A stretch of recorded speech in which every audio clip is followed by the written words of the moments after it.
Hello again, everyone. It's great to be with you.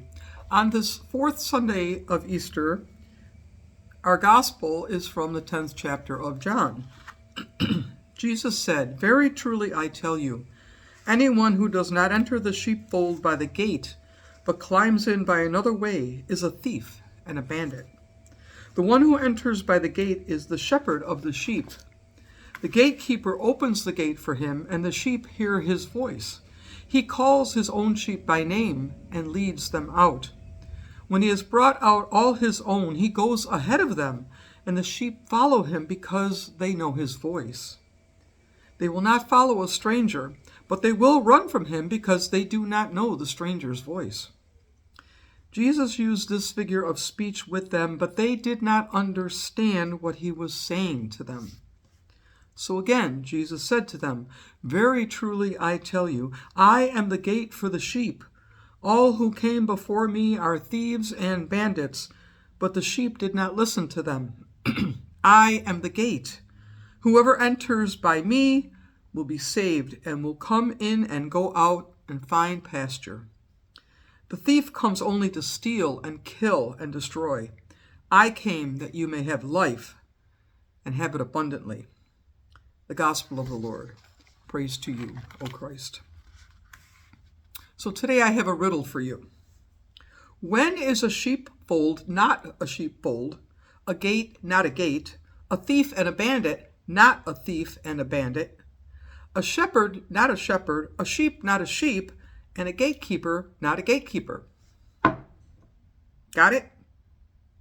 When they are figures of speech. That's how Jesus is using them in today's gospel. And if we read today's gospel as if it means what it says, well, we will be no better off than the Pharisees to whom Jesus is speaking and to whom John is referring when he said they did not understand what he was saying to them. Taken literally, the text makes no sense. The rational, logical, intellectual mind cannot understand a figure of speech because a figure of speech asks us to think, see, and listen differently. It points to and opens to something beyond itself. Now, what if Jesus is using the figure of speech as a window on our lives and as an invitation to the abundant life? What will it show us, offer us, ask of us? Jesus says, "I came that you may have life and have it abundantly." What comes to mind when you hear that? What does abundance mean and look like for you?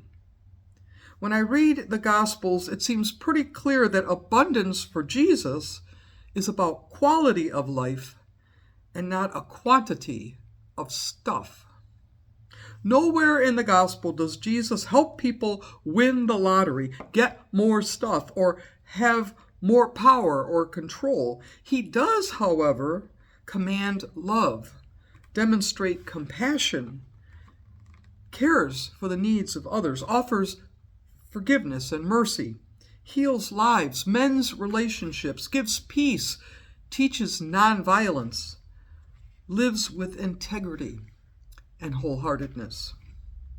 Maybe abundance isn't something we acquire or possess. Maybe it's a way of living and being. It's not about a quantity, but neither is it about being in want. It's a fullness of life, like a cup running over that's running over. But it's not excess. It's abundance.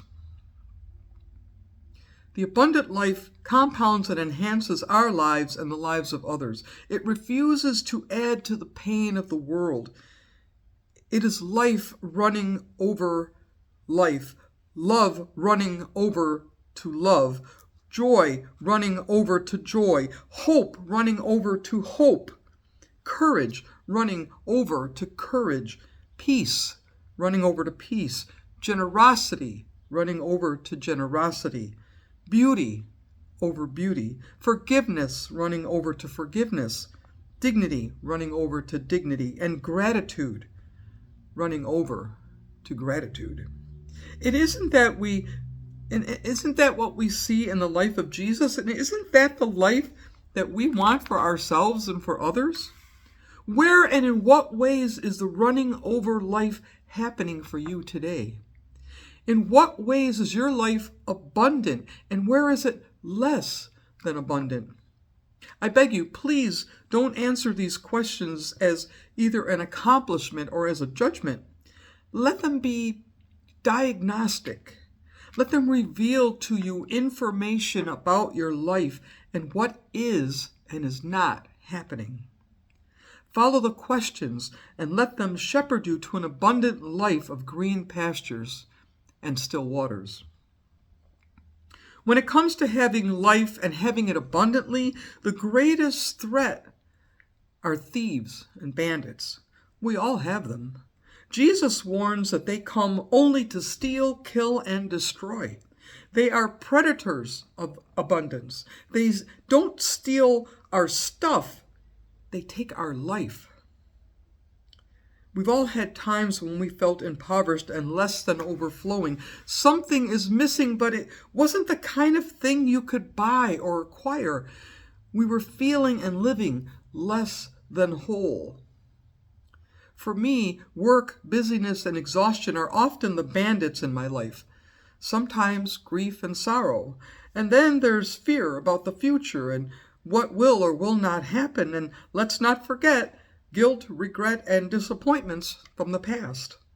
Sometimes the question is whether I am enough is a thief that robs me of peace.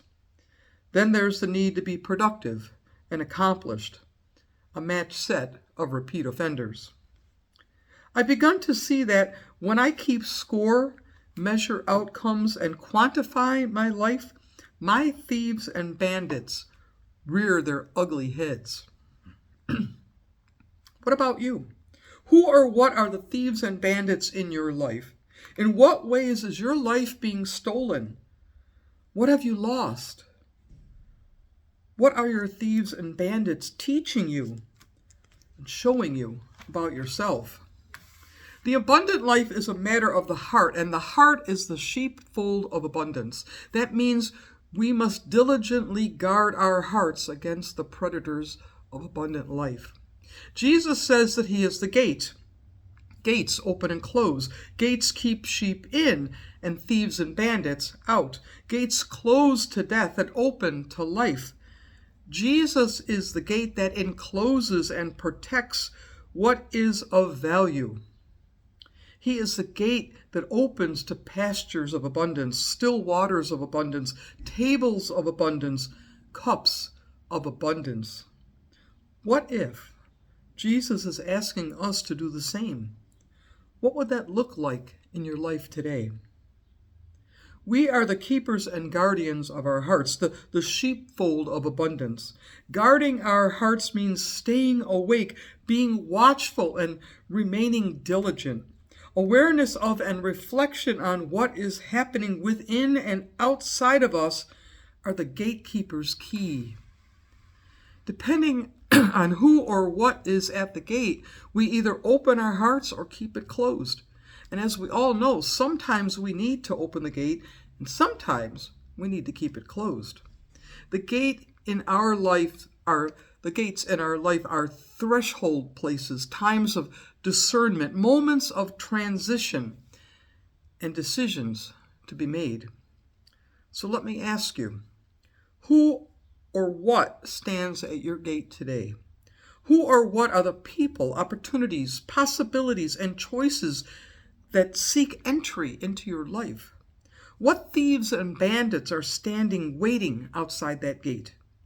To whom or what do you need to open it?